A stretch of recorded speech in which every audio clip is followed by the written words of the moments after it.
Hi, everybody. Welcome to another ClaStars quick guide. This is, I think, number 5. And today, I'm Moshe Fried. And today, I'd like to talk to you about classroom engagement. I was actually going through my Facebook feed, and I saw a couple of posts that are talking about classroom engagement. One of the biggest challenges for the teacher, again, there's so many things going on in a classroom, is to make sure that you are actually engaging and interacting every single child. You know, the way I think of it, the way I've, just from my own experience, is that in order for a child to succeed in school, there is a process. There's a hierarchy of needs, so to speak, that need to be addressed. And the first one is attendance. The first one is they need to be present. And we spoke about that in the other quick guide, if we're taking attendance properly. And attendance needs to really be attending the class during class. So if someone is present during attendance, the attendance taking time, and then they leave, then they're not in attendance. So attendance is number one. If they're not showing up, it's game over. That's number one, attendance. The second thing is that they need to be prepared, because if they show up and they're unprepared, it's almost as bad as not showing up. It's not as bad, obviously, because they're there. So there's hope for them. We can help them get prepared. There are things we can do. So being prepared is number two. And being prepared means many things. It doesn't just mean having your sharpened pencil and your notebook. It means whatever, as far as supplies, obviously that's a pretty big part of being prepared, but it also means being well fed, having eaten. It means being emotionally settled and stable. Sometimes kids have to come to school through a rough neighborhood, and they may come and they may have all their stuff with them, but they're traumatized from the commute. They're very, very difficult. And that's going to impede on their ability to be prepared. So number one is to be in attendance. The second one is to be prepared. And then the third one is to be engaged. They need to be engaged in the class discussion, in the lesson, however you're going to, whatever your style is, they need to be engaged. And that's an area where I've seen a lot of people struggle from the kids' perspective. As a therapist, as a social worker, taking out kids, they're bored. They're not engaged in the lesson. And obviously teachers work very hard to prepare engaging lessons, but it's more than that. It's not enough to put together an engaging lesson. You actually need to interact with the kids. So one of the things that we had in mind when we built ClaStars was every kid needs to be engaged. And the only way you can make sure that every kid is engaged is if you're keeping track of who you're engaging. So you have a natural way of engaging. You just go out there and do it. And after a while, you check and see who have I engaged and who have I not engaged. And obviously through the years, different teachers have had different methods of keeping track of this. My grandfather tells me that when he was a little kid in Europe, before he came to the United States, the teacher had little matchboxes. This goes back a long, long time ago, and would put notes into the little matchboxes as he would engage the kids. So, this is an old problem being solved in many different ways. And here is the ClaStars solution to this age-old problem. So let's bring up the ClaStars screen. Here we go again. ClaStars is back up on the screen. Here's the demo class. And again, these are the kids in the class. You'll notice that this is it, right? Again, I'm using the mouse to point so you can see where I'm pointing, but everything is meant to be used with a finger. It's far more intuitive that way. So let's start the session. Okay, so we're going to start a session, and we're going to call this session student engagement, because that's what we're talking about. I realized I can actually name the sessions the things that these sessions are about. So we're going to start the session, student engagement. And like always, like we've discussed in previous presentations, the first thing that we're going to do is take attendance. And actually, the way we mark certain things in attendance, I'm going to show you right now, plays into how we measure engagement. So let's say Kennard is absent, right? I take attendance, Kennard is absent, I end attendance, and let's go to class, okay? So there are two ways that I can engage students during class. One way is academic engagement, which is obviously the most valuable kind of engagement. That's where I'm discussing the lesson, I'm discussing the material that I'm trying to teach. This is the reason why the child came to school. There's another kind of engagement that I can have with a child that is just general engagement, where I'm talking to them, I'm giving them positive feedback. Okay, I'm asking them questions about their day, I'm being curious about them. That's a non-academic engagement. And ClaStars measures both of those engagements, the academic engagement and the non-academic engagement. And again, in case you haven't seen one of the previous videos, we have the single swipe buttons here at the bottom. I'm just going to mark everything to single swipe just to show you how simple it is to mark engagement. So let's say I want to start off and I want to just let everybody, I just want to create this positive vibe in the classroom. I want to just be positive with as many kids as I can. So I'm going to go over to Bonnie and I'm going to say, Bonnie, you look like you're really ready to learn today. And then I just swipe up on Bonnie.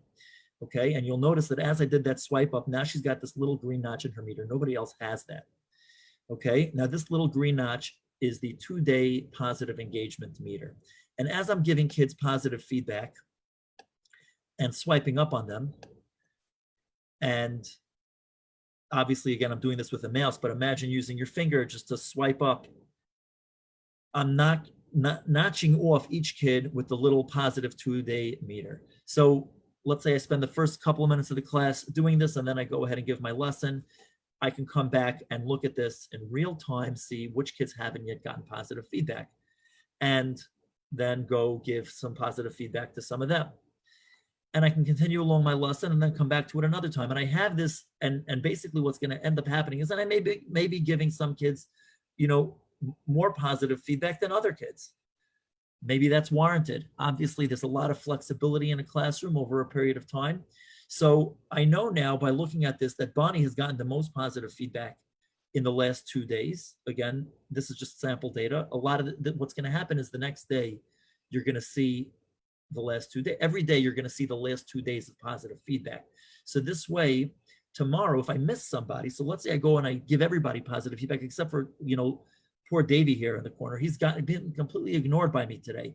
Tomorrow, he's going to be prioritized because his meter is going to be empty. Okay, now once I get comfortable with this, I take it off of single swipe.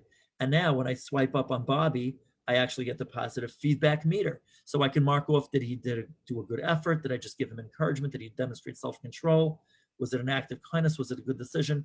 These are all non-academic positive feedback. So I give him encouragement, and then I can rate it on a scale of 1 to 5. So I'm basically going around the classroom and giving positive feedback. Now, that's the non-academic positive feedback. What about the academic feedback, the academic engagement? So there are 2 things that you can do. Number 1, any student can be swiped to the left, and that activates the academic wheel. And that means that I've engaged them in some academic way.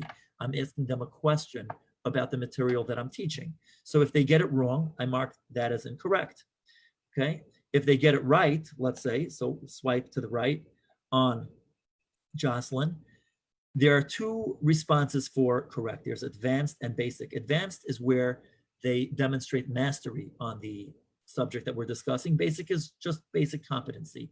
So if I ask them a question, what's 2 plus 2? And they say 4, basic. And you'll see here the notch is yellow. So it's the same meter. This meter runs along the side of the student, kind of curves around the student, but the yellow represents academic and the green represents the non-academic. So the difference between academic and non-academic, there are a couple of differences between academic and non-academic feedback. Academic feedback is far more valuable, but academic feedback is not completely in my control. I can't make sure that a student answers a question correctly, okay?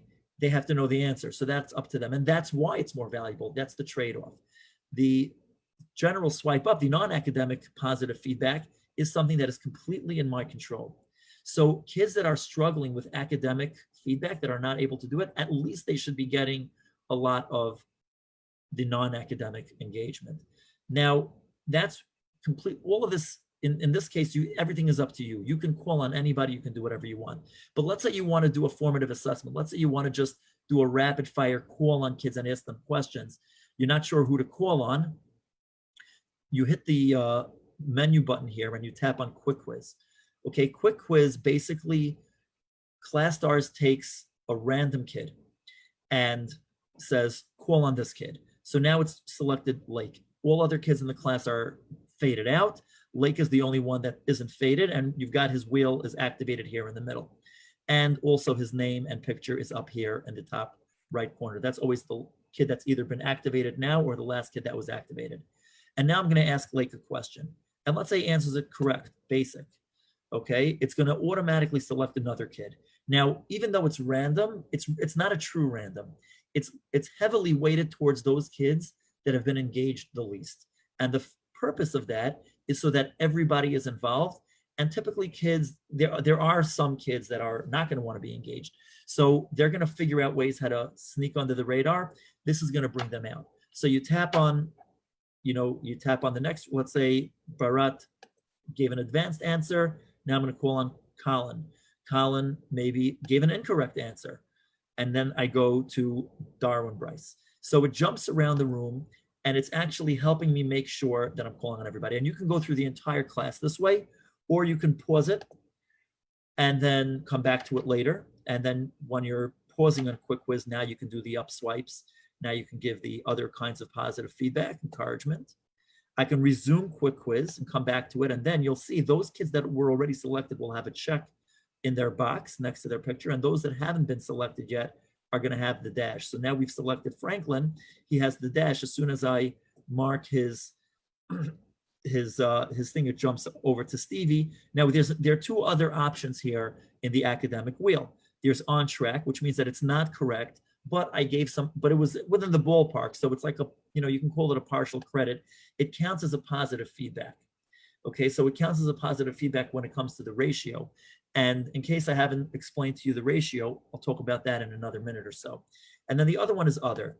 Other is also considered a positive interaction. And maybe you would type other if someone, asked a good question or had some other kind of positive academic participation that's not necessarily answering a question. So that's, and again, you can end the Quick Quiz at any time, brings you back. And then if you'd start another Quick Quiz, it would have everybody with a clean slate. So you see all the check marks are gone. Now it's just selecting Marissa, and I tap on Marissa's response, go to Jess, tap on his response, go to Davey, tap on his response, and go, take it from there.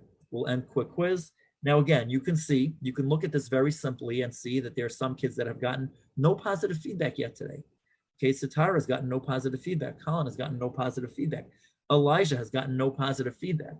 Okay, and here's where the attendance thing comes into play. Because let's say Kennard walks in late. Let's say Kennard just walked into class, right? We've been doing this for about 10 minutes. Kennard's 10 minutes late. So I double tap on Kennard and I mark him late. Okay, now he's going to have this little L here, because I may decide to pick certain times of the lesson that I'm giving this positive feedback, that I'm interacting. And I may have a system where I start at one side of the room and work my way across. And maybe I missed Kennard. Maybe he should have had a time, but he was absent when I would have gotten to him. So this little L here is going to remind me that I haven't given Kennard any positive feedback. The L stays there as long as you have no other interaction.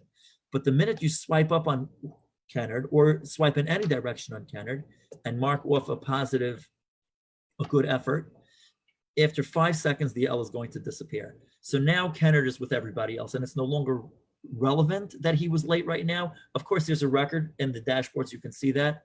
But as far as in-class classroom engagement, Kennard is now like everybody else, and we don't want to distinguish. We don't want to distinguish anybody from everybody should be equal. Everybody should be the same. So this is the ClaStars way of keeping track of classroom management, classroom engagement, which is so, so important. You talk about test scores, you talk about kids that are not doing well academically. Like I said before, it starts with attendance, then prepared, then engagement, APE. That's the algorithm, that's the, whatever you call it, the mnemonic to remember APE. It happens to be that there's another part to it, Apex. I like to call it Apex, and the X is actually broken down. It's C and S, challenged and succeeded. But the method of the way kids are going to learn in the classroom, number one, they have to be in attendance. They need to be present. And again, present means in real time, they're actually there. If they leave the room, they're no longer present.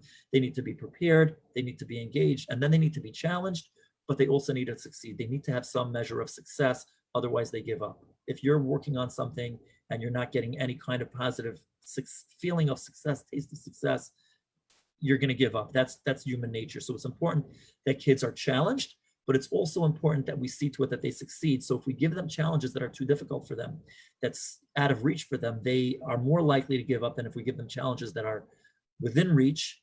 Again, it's got to be a challenge. It can't be spoon-fed easy. That's not challenging. It's got to be challenging. they succeed. The taste of that success is so motivating. And then that builds off of itself. The challenge and succeed continues to build up. So it's like the apex is broken down into two parts. There's the ape and then the X. X is challenge and succeed. And this is how we keep track of classroom management with ClaStars. If you like this, if you like what you see, you can join the Teaching with Positivity group. You can subscribe to the YouTube channel. You can download the app and use this for yourself. Right now, we're giving it away for free. You can sign up with one class for free, and soon we will give you the options of having more than one class. But right now, you can do one class up to 35 students and try this in your classroom and your Zoom classroom. I would advise you, though, if you're going to be doing this together with distant learning over Zoom or whatever other platform you might use, that you should use ClaStars on a separate device, unless you have a really big monitor. Then you can use it, I guess, on the same thing. But if you're using a regular typical device, use your big screen for the Zoom. This should go off on a tablet, iPad, Android, off to the side. And then with your finger, you just mark up the kids as you're engaging them. And this way, the next day, you know who you've engaged and who you haven't. I hope you enjoyed. See you next time. And if you have any other questions or comments, leave them in the comments. Take care. All the best. See you next time.